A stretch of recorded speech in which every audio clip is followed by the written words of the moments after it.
Welcome to CATIA V5 tutorial. Today we are going to sketch a parallelogram. Sketching is very essential for any 3D CAD programming or CAD software because it is the basic element. There's a saying that before you learn to run, you have to learn to walk, and before you learn to walk, you have to learn to crawl. So first of all, let's create the part. Go to start, part design, and then type in your part. So in this case, parallelogram, and then make sure you don't enable hybrid design. Press OK, and then now we have entered the 3D environment. You can see the parallelogram. It's a good practice to always save your file before you do any work. So we go on to file, save management, and then save as, and just type in your name, file name. In this case it's parallelogram, so I will just click in save. I had already created something with the name parallelogram, so I will just overwrite it, but in your case it should say okay. This shouldn't come up, and then press OK.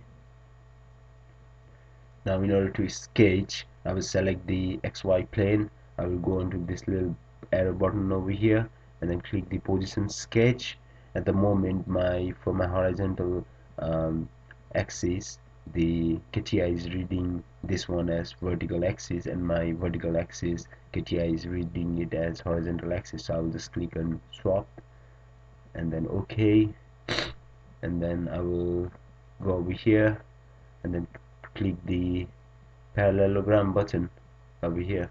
So what you need to do is you need to create a line. So left click once, another left click, and then you can drag anywhere you like, and then one more time left click.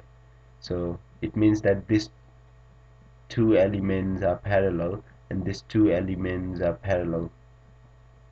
So let's constrain the part because we can still move our sketching element.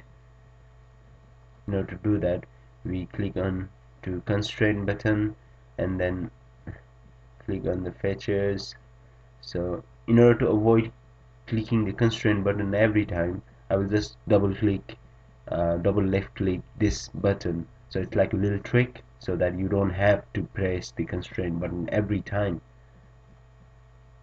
Now you can see I can select this feature and this feature, and yeah, I will have my distance over here, and then I can select onto this feature and this feature. I'll just right click and then I'll just say horizontal measure direction.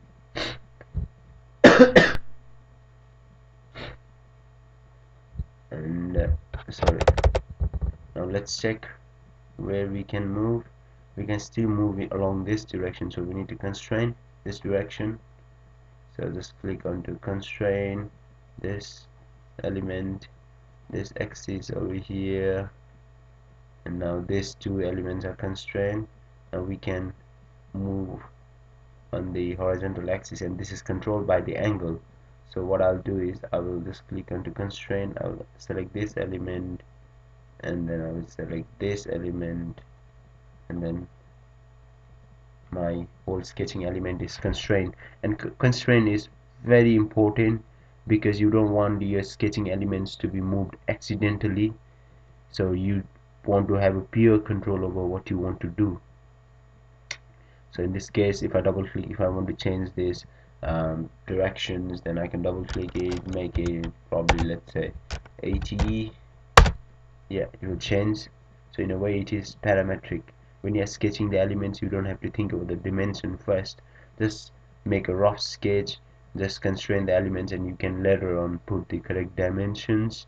Now we go on to exits workbench button, and you can see over here there's a little globe sign, which means the part has been updated. Now we need to click over here, so which means update all. Now I will click, and then the global sign is gone, and go to file and then save. The part will be saved, and now we can sketch our exit CATIA V5. In the upcoming tutorials I will have more sketching elements, and then after we are done with the sketching elements, we'll go on to 3D elements. Thank you very much for watching this tutorial video.